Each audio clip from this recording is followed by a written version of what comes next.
This is a Shields of Shame exclusive.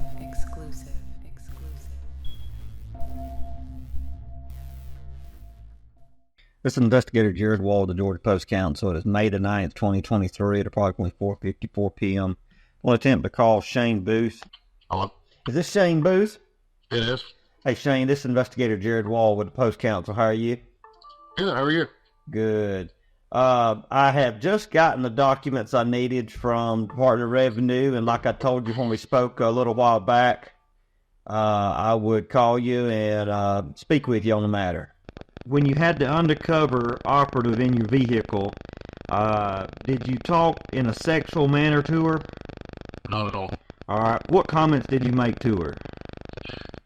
The comments that they had brought up was I had asked her how old she was and when her birthday was, which is a common question because the reports that we had to do, you had to put how old the underage was. I couldn't remember if she was 17 or 18 because I dealt with other underages, and I always ask them how old they are when their birthday is because I have to know that for the reports. Gotcha.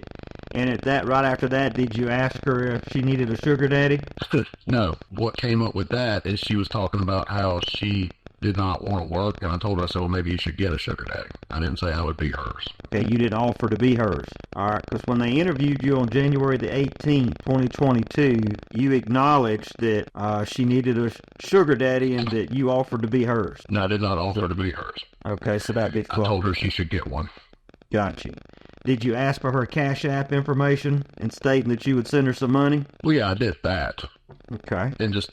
But I mean, there was nothing. But y'all generally don't pay with Cash App. Y'all generally just give them, cash or money or checks after the operation. Correct. Now, on instances, though, like some of them that I've had, if it's their birthday or something, I will send them a little something as a, thank you or a happy birthday to try and keep them, because I've had some that have been really good. I'm sure if you've worked law enforcement before this, you've had, CIs or something like that are really good, and you'd like to try and keep them, because at the time it was really hard to find underages. Now, when you would do that for birthdays and special occasions, would you do that with your personal money or with money from the Department of Revenue? It was my personal money, because you can't do that with revenue money. And you saw that adhering to policy by giving them some of your own money for a job that they're doing for the department? If it was to help keep them, I didn't really see an issue with it, but, that's... I understand. During speaking with her that night when she was in the vehicle with you, did you tell her that you wouldn't mind having another girlfriend? No. Okay. She said that her mother told her that she's about to be 18. She said, I could date you or your daddy. I said, well, my dad's a dirtbag, and I don't need another girl, and I don't need a girlfriend. Now, this all happened on November the 24th, 2021. Is that correct, when y'all did the UCs and all? Honestly, it's been so long, I can't really remember. Gotcha. Do you remember... And I apologize for that. No, that's fine. Do you remember driving her home, because it was about 1.5 hours out of the way? I didn't drive her home. I drove her back to meet her father. Okay. But the other... We did it in Winder, and her dad hung around, and when we got done, I took her back to her father at a gas station. Gotcha. Okay. Because I believe the other agent working with you that was in training is the one that went and picked her up. Do you remember that? I went and picked her up. Right. I met her father in Brazelton Police Department. It was Brazelton Police Department, I believe it was. It was either Brazelton or Rushton. It was the police department. Then we met him at Home Depot in Bethlehem. And then when we got done, I took him to his vehicle, and I took her to her father. Okay, and evidently her father works with y'all? That's correct. He was an agent that works in the same district as I did. All right, with those questions, I was just coming off of what they put it in the IA that Schaefer indicated he went and picked her up because he lived nearby, and at the end of the operation, you took her home, which was about an hour and a half out of your way. Completely not true. Okay. All right. Brad Klein. He was the Sack. And Brian Miller was the father to the underage? Correct. Did you ever end up sending her any money in Cash App? No. Not at all. But that night you paid her $100 versus $75. Correct. Now, it was 75 what y'all always paid? 75 was the going rate, but we have paid them extra in the past, and this one was kind of a short notice. If I remember correctly, it was a short notice op. Looking at some of the reporting, you reported that y'all did anywhere from 15 to 20 attempted buys. Is that correct? That's what we normally did during an op, correct? Okay. Was that what y'all did with her that night? I believe it was. Like I said, I do not remember, but I know when I did ops, I tried to keep them between 15 and 20. And do you remember the first buy that you issued a citation and then claimed that the printer stopped working? Correct. Do you remember that? I do. Okay. And then after that point, you had, correct me if I'm wrong, did you have the other agent, I guess it was Schaefer, did you have him go in and ID clerks and pull out his badge where they would not buy? I did not at any point in time tell him to do that. That is something he did on his own. And as far as the printer goes, the printer ran out of ink, and I did not have any extra ink. So that was... So did y'all stop doing buys, or did y'all keep doing them? We kept going, because it was the very first one. I needed to get it done, and it was an area that the last time we did the op, we had no buys at all, and we were hitting the same places, and I just assumed that it was going to go the same route. But no, at no point in time did I tell him, hey, when you go in there, if they sell to her, pull your badge out and show it to them. Because that's exactly what was reported happened. And that's exactly not what happened. The underage even reported that. That is what he did on his own accord. I did not tell him to do that. Did you think during the buys, wonder why nobody's buying? Did it seem odd? There's been times that it's not uncommon to not have any buys. I've had several ops where we've only gotten one buy or there's been no buys. So it's not uncommon that happens. So tell me about their claim on you falsifying and changing the operation details. This is the first I'm hearing about that, and I have never done that. And that was never brought up. I was taking the Century Center. As a matter of fact, I'm sorry, we're getting off topic. I'm getting irritated. No, that's fine. But no, at no time, I want to be 100% honest with you. I spent 15 years in law enforcement. Almost 5 years with the state. Prior to that, I was an investigator with the sheriff's office in Greene County. I have never, at any time, falsified anything coming to do with my career. Because I know that is not supposed to be done, and it's not how I operate. No, that did not happen. Yeah, I noticed you were with Greensboro, Oconee, and Glenn. Correct. Quite a few departments since you started in 2008 with Glenn County. Yeah, I was trying to get on the road, and Brunswick, they did not offer the road, and I was working in the jail. And have you ever worked in a jail before? Just curious. No, I haven't. It's a good place to start, but the way Brunswick did it is, if I remember right, they housed over 700 to 800 inmates, and they would go from day shift to night shift every 28 days, and it got to be a lot. Yeah. And, that's not what I wanted to do. I wanted to get on the road, and then I ended up getting the opportunity to move back home, which was up here. I got on with Oconee County, and that's when I started out in the jail. I made it all the way to sergeant in the jail.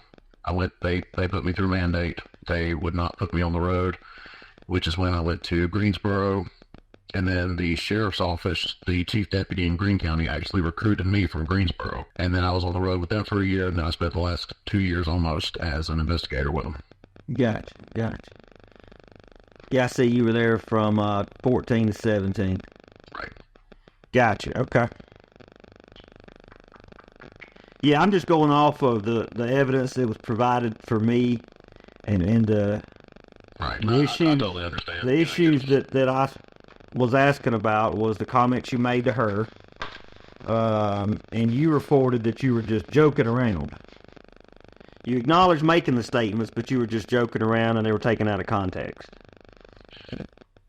We have not. That was not the first time that I have used that underage. Mm-hmm. And, we have joked in the past, but nothing in a sexual manner. I want to make that perfectly clear. Gotcha. I'm married. I have a child. I don't do that. Okay. And then the other issue would be pretty much the circumventing of any more buys that night with that underage, allegedly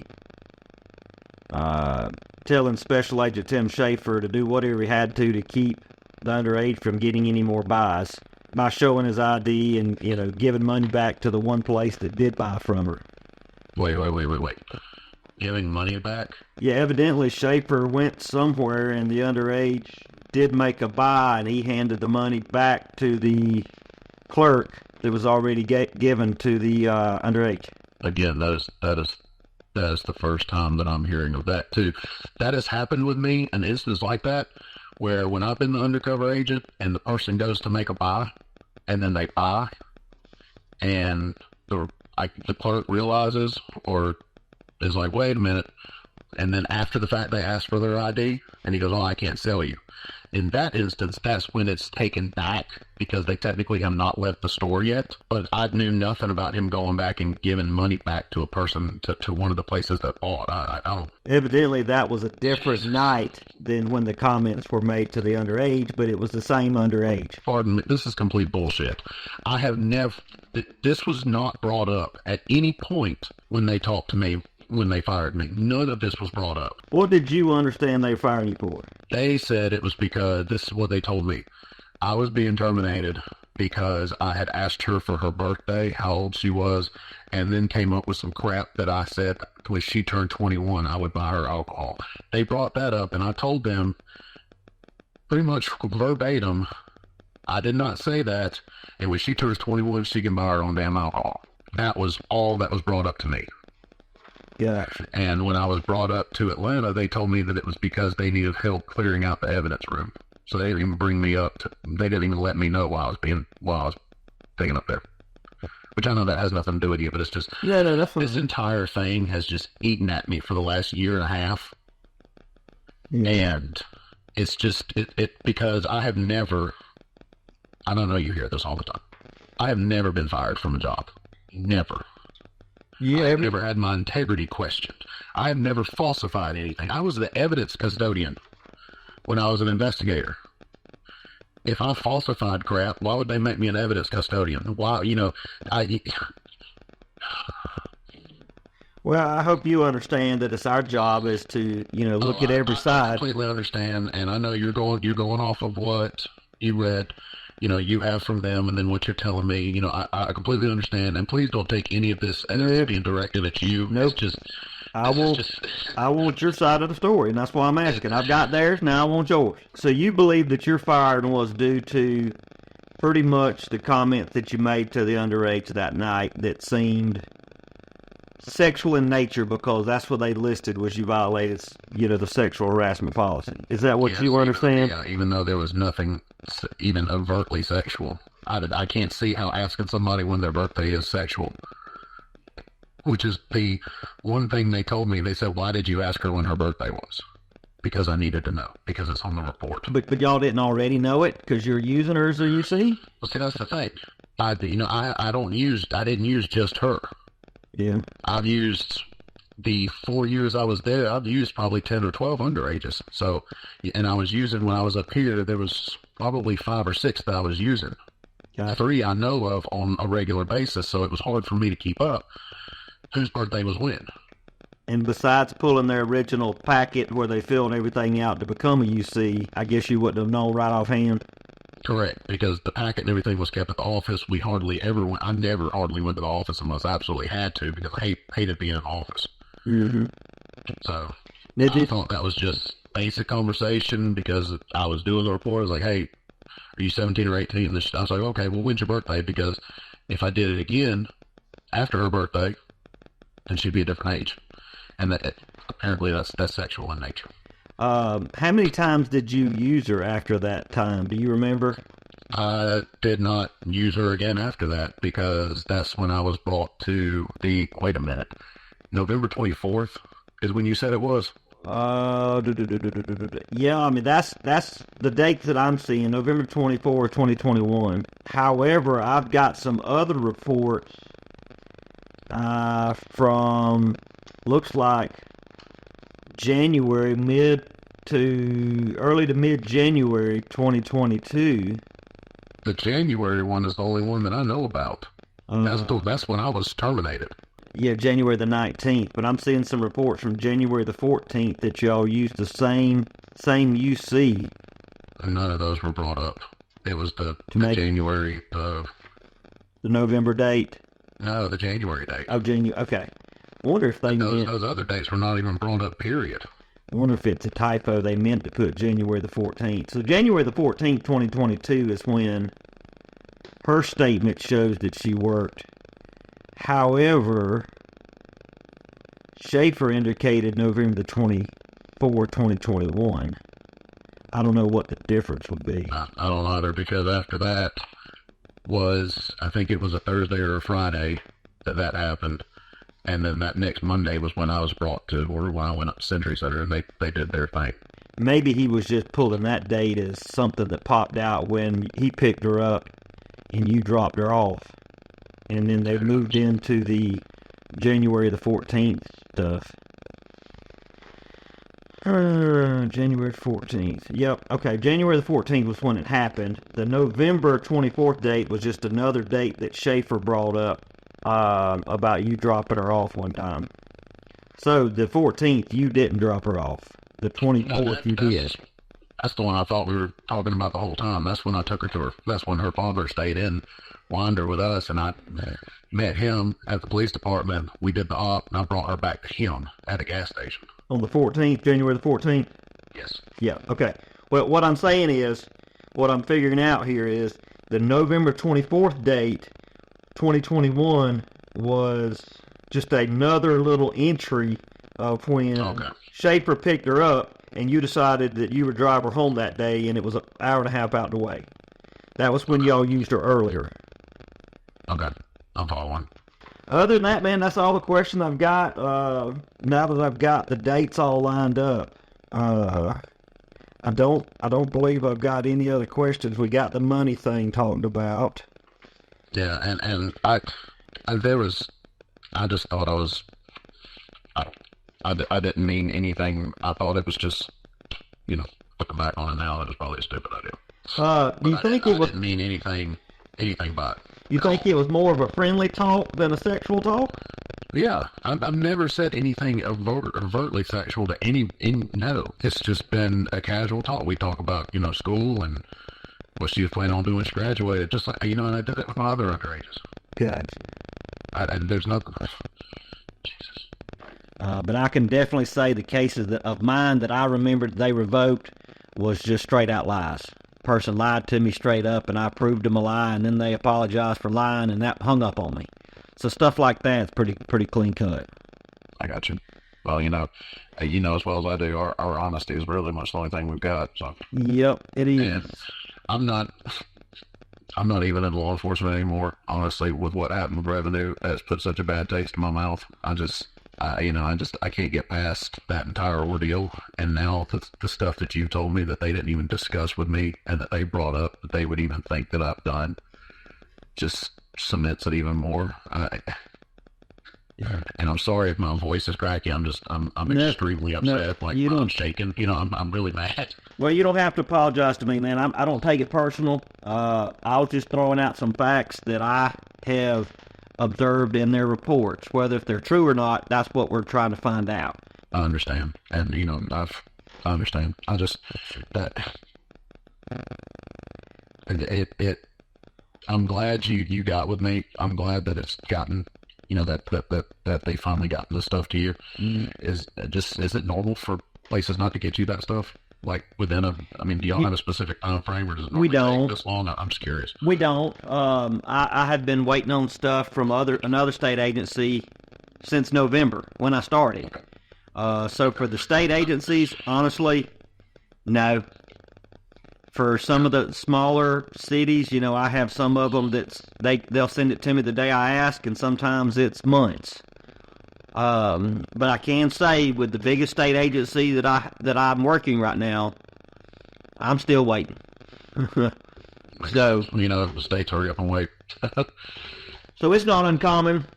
I did pick up your case from another investigator, and he had, let's see here,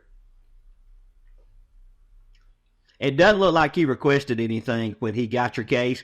He made the folder and started arranging stuff, but it doesn't. I don't see any internal notes that he requested items. So when I started requesting them on March the 28th, that was the first time that I reached out. I got him. Okay. And I had contact with the director. He emailed back, a day or two later and said he would get me the stuff to get. Actually, emailed me the exact same day and said he would get things up, get them together, and send to me. I didn't hear nothing back from him for about a month, so I touched base with him via email, and today, or this morning, everything came in. So honestly, he has been subsequently fired, from what I understand. If it's beverage that convey, he was fired about a month ago. No, this guy that I've been dealing with is Director Jeremy Thompson. Okay, I got you. But really, I would say under 2 months is pretty good. Okay, yeah.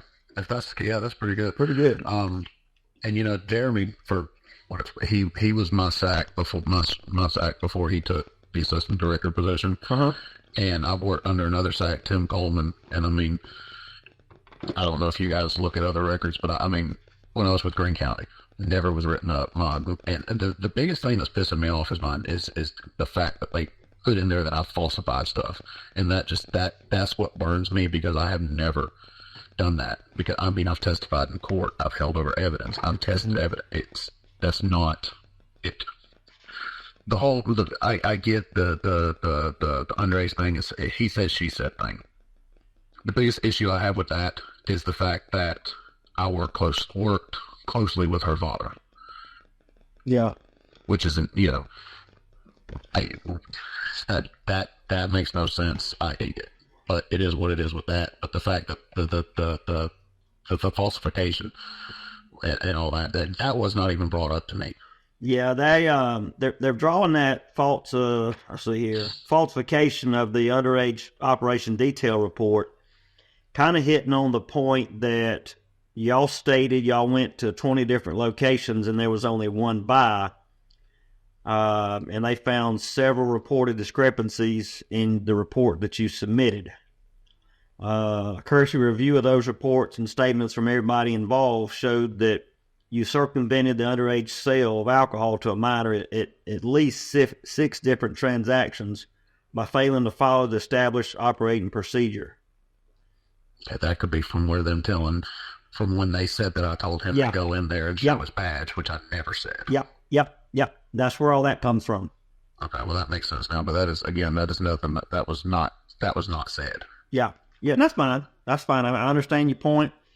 I'm definitely going to interview the other agent involved and see what he has to say specifically on that, because that pretty much came from him and the UC. All right, man, you got any other questions? No, sir, that's it. I appreciate your phone call, and I appreciate you talking to me. Do you speak to that other agent very much? Do you know him?